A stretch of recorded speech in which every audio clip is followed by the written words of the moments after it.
আমরা এখন নতুন একটি অঙ্ক করব 3 নাম্বার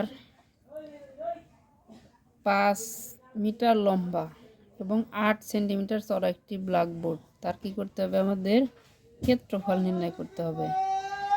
এখন কথা হলো আমার, যখন আমরা 5 মিটার লম্বা এবং কত 80 মিটার সেন্টিমিটার চওড়া, এখন এটা কিন্তু আমার মিটার, এটা কিন্তু আমার সেন্টিমিটার।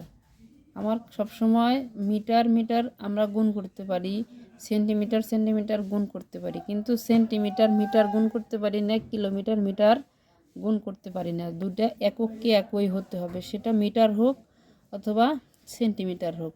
সেই জন্য আমরা ছোটোভাবে আগে নির্ণয় করব। সেক্ষেত্রে আমাদের এই 5 মিটারকে আগে সেন্টিমিটারে রূপান্তর করতে হবে। তাহলে আমরা খাতার মধ্যে লিখতে পারি 5 মিটার লম্বা, 3 এর 1 5 মিটার লম্বা,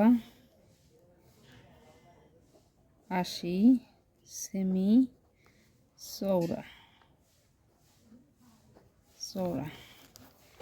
সুতরাং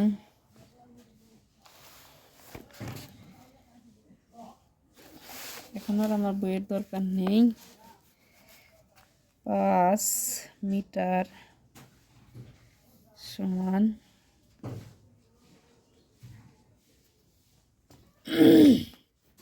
যেহেতু 1 মিটার সমান 100 সেন্টিমিটার, সুতরাং 5 মিটার সমান 5 গুণ 100 সেমি 500 সেমি। তাহলে আমার আয়তক্ষেত্রের ক্ষেত্রফল কি?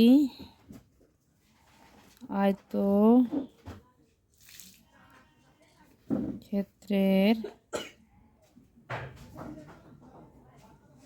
ক্ষেত্রফল সমান দৈর্ঘ্য গুণ প্রস্থ। দৈর্ঘ্য আমার কত? 500 সেন্টিমিটার গুণ প্রস্থ আমার 80 সেন্টিমিটার।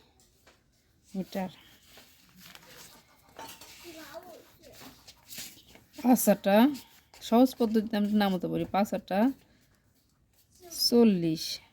এখন এখানকার দুটো শূন্য, এখানকার একটা শূন্য, 1 2 3। সেন্টিমিটার সেন্টিমিটার গুণ করলে বর্গ সেন্টিমিটার।